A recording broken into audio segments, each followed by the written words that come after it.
mengembangkan ketertarikan menjaga alam dan lingkungan sekitar melalui pelatihan menulis artikel oleh Arsy Widowangi, dosen Bapak Supriyadi, Desa Entak, Ambal, Kebumen, Jawa Tengah. Apa sih langkah-langkah membuat artikel? Ada yang tahu? Yang pertama, tentukan topik berupa poin utama yang ingin disampaikan pada suatu artikel. Yang kedua, menyusun kerangka tulisan. Susunlah argumen pendukung, kemudian tentukan kalimat pembuka dan kalimat penutup yang seperti apa yang ingin disampaikan pada artikel yang ditulis. Yang ketiga, cari referensi dan data. Referensi serta data yang digunakan harus kredibel dan dapat dipertanggungjawabkan kebenarannya ya teman-teman. Karena referensi dan data yang digunakan akan disebarluaskan kepada masyarakat umum. Referensi dan data merupakan salah satu hal yang cukup penting untuk mendukung suatu artikel. Karena dengan adanya referensi dan data dapat digunakan sebagai sumber pembahasan, bahan pendukung, dan fakta konkret yang diambil dari rujukan tertentu. Oke, lanjut. Nah, ini ada beberapa jenis dari artikel. Yang pertama, ilmiah populer, berupa artikel dari penelitian atau kajian ilmiah tertentu. Yang kedua, berupa artikel tutorial, artikel yang berisikan tuntunan atau tata cara tertentu. Yang ketiga, artikel review, artikel ulasan dari suatu hal tertentu. Nah, yang terakhir ada artikel opini, berupa artikel subjektif terhadap suatu isu tertentu. Selanjutnya kita masuk ke konten artikel jurnal. Jurnal itu terdiri dari beberapa bagian ya teman-teman. Yang pertama merupakan judul dan nama penulis sebagai identitas artikel yang ditulis dengan ringkas, jelas, dan menarik. Nah, yang bagian kedua ada abstrak dan juga kata kunci, berupa gambaran pokok permasalahan, metode, dan hasil kegiatan yang dituliskan dalam satu paragraf.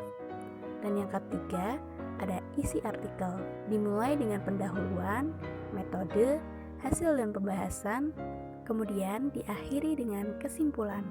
Dan bagian terakhir adalah pustaka acuan, merupakan sumber rujukan yang berupa jurnal atau buku yang digunakan dalam pembahasan. Selanjutnya, artikel tutorial, berupa tata cara yang merupakan sekumpulan langkah-langkah yang dapat dilakukan dalam membuat sesuatu dan juga tuntunan yang merupakan serangkaian penjelasan untuk mengerjakan atau melakukan sesuatu. Artikel tutorial seringkali sengaja dibuat dalam bentuk yang cukup singkat dengan bahasa yang mudah dipahami oleh pembaca. Struktur artikel review ada 3 nih teman-teman. Yang pertama berupa pengenalan, yaitu latar belakang dan gambaran umum akan hal yang direview. Kemudian yang kedua ada evaluasi, berupa kelebihan dan kekurangan dari hal yang direview.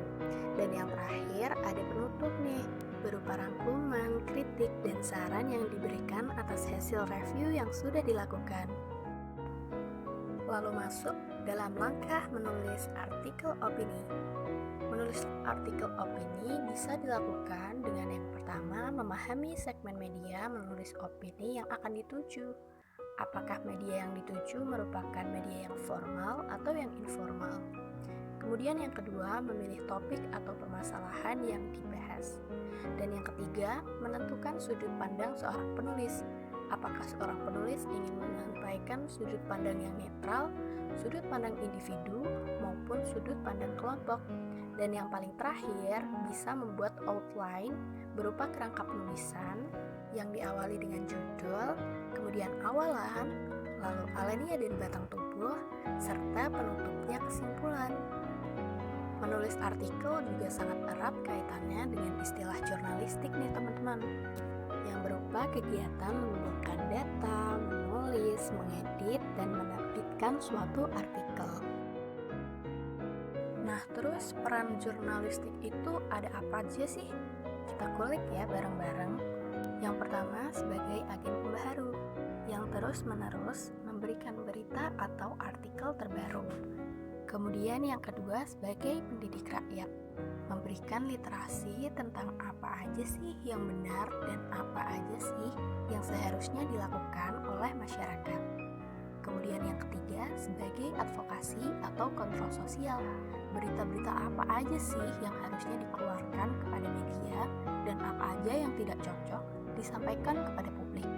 Kemudian yang keempat sebagai pemberi informasi, hal-hal terbaru apa nih yang sedang trending atau sedang hits diperbincangkan kepada masyarakat. Yang kelima sebagai jembatan aspirasi masyarakat. Masyarakat tuh sebenarnya pengen apa dari pemerintah atau dari halayak umum yang lain. Yang terakhir sebagai pemberi hiburan. Berita nggak melulu tentang yang formal-formal aja kan? Bisa juga berita yang menarik, berita yang menghibur, dan berita yang membahagiakan.